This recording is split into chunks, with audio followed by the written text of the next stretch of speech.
Welcome back.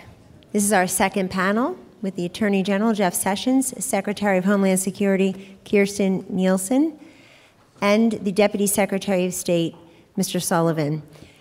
The focus of this panel is interdiction and law enforcement, which of course plays a very important role in the overall drug supply and drug demand opioid crisis efforts by the President and this administration.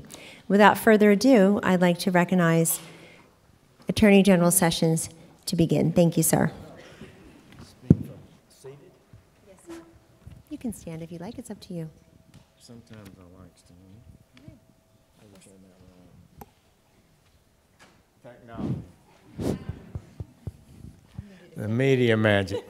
Thank you all. It's so good to be with you, and we're at a point where we are going to make some progress in America. I am convinced. We know that prices for illegal drugs are down, the availability is up, and the purity is up, and the addiction is up, and the death is up, and the danger of the drugs, particularly the fentanyl and heroin combinations we're seeing, are just extraordinary. I was involved in the early 80s as a United States attorney working on these issues, and we never saw anything like the deaths that we're seeing today. This is totally unprecedented in the history of this country. It cannot continue. It will not continue.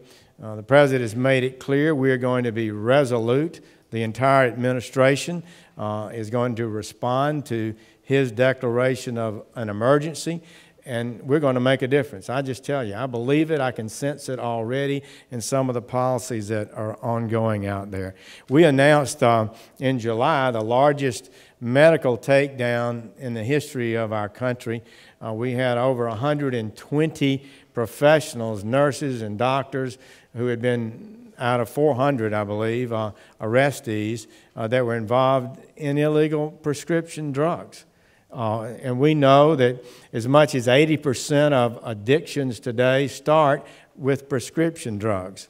That's an extraordinary number, and we'll continue to research it, but that's the numbers that we have, and I have no doubt it's an extraordinary high amount starts as prescription drugs. We also had, a week later, the shutdown of Alpha Bay. This is important. It's a dark web site in which had 220,000 sites where people could order directly through the mail illegal drugs. And of course, fentanyl, for example, is so small, so compact, and such a little bit is so powerful that it's easy to ship these kind of drugs through the mail.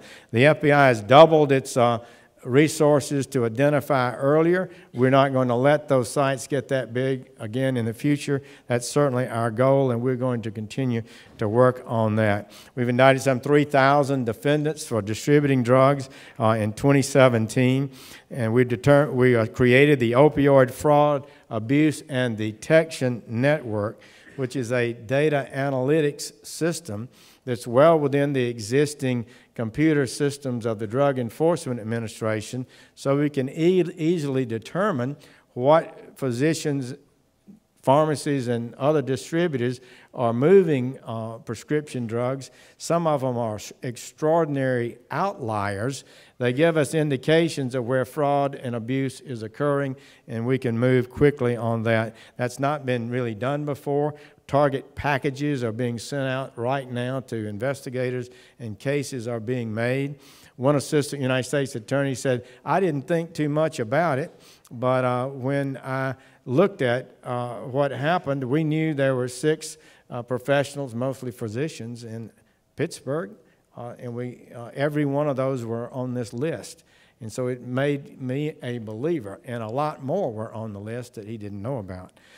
We sent out 12 special experienced assistant United States attorneys to hotspots around the country to focus on that.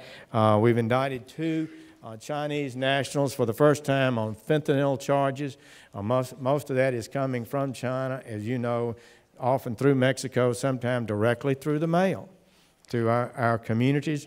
We established a new program called J-Code. That is the FBI's program with the EA to identify through the dark net and actually purchase undercover drugs in that way and to target those groups. And we announced the Prescription Intervention and Litigation Task Force that will utilize our civil department to file civil lawsuits. We believe we can get an injunction to stop a physician or a pharmacy immediately from prescribing drugs because they have to comply with the law, and we can get a civil injunction and then continue, if need be, a criminal investigation. I'm excited about that, and we've also filed litigation in support.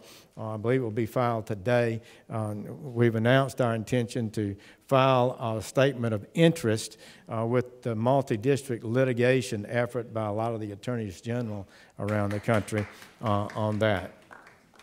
Thank you. I think that, okay, good. So I'll just end there to say, this is what we're doing in our department. You see it in the people you saw earlier in the first panel.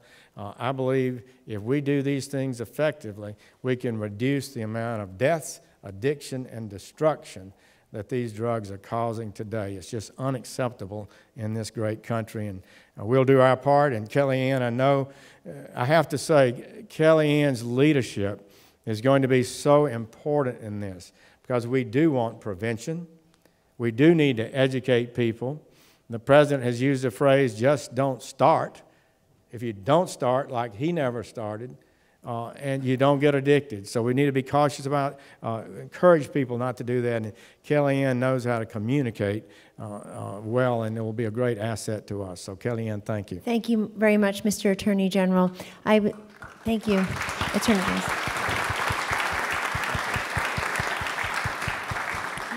I was there on Tuesday when you had the press conference with the state attorneys general and the acting director of the DEA and others, and was really struck by the bipartisan approach that the attorneys general have toward your prescription, that's right, intervention and litigation announcement.